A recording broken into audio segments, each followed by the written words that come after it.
Perché ci troviamo qui a Villa Tissano? Perché stiamo attraversando il Tori, che è la porta che ci fa entrare in un mondo che è il mondo dello Zen. Chi dovesse venire a Villa Tissano entra in questo mondo e scoprirà tutte quelle che sono le attività che fanno parte della cultura Zen.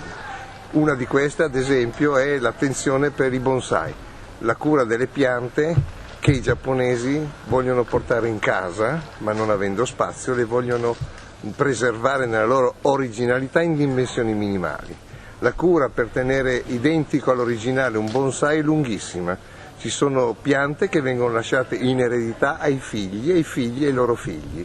Qui abbiamo un esempio di varie piante per dimostrare il fatto che qualsiasi pianta può essere trattata e mantenuta con la tecnica del bonsai. Senti, qual è la tecnica particolare per mantenere un bonsai? Chiaramente per i profani stiamo parlando. Innanzitutto conoscere profondamente la tecnica, perché per mantenere un albero piccolo bisogna intervenire innanzitutto sulle radici, quindi ridurre al massimo la propria alimentazione, ma senza uccidere la pianta e senza farla soffrire, perché la pianta spesso domandano ma soffre, è una cosa innaturale. Assolutamente, la pianta vive la propria esistenza in piena armonia con la sua situazione, tant'è che in questo caso si può vedere per esempio un fico bonsai che ha messo fuori i fichi, per cui questo dimostra che c'è tutto il ciclo, dal fiore al frutto e poi la caduta eventuale delle foglie, il comportamento anale. Certo che la cura deve essere attentissima e bisogna essere esperti in questa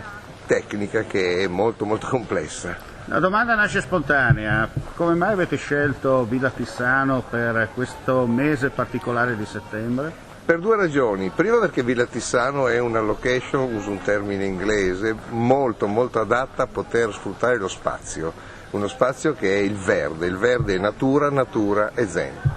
Quindi questo meraviglioso parco accoglie sia quelle che sono le attività motorie, come il tai chi, come ad esempio il massaggio shiatsu e altre piccole attività che vengono offerte dai praticanti a chi le volesse provare, ma anche per tutte le attività statiche, quindi l'esposizione di ceramica Raku, il giardino Zen,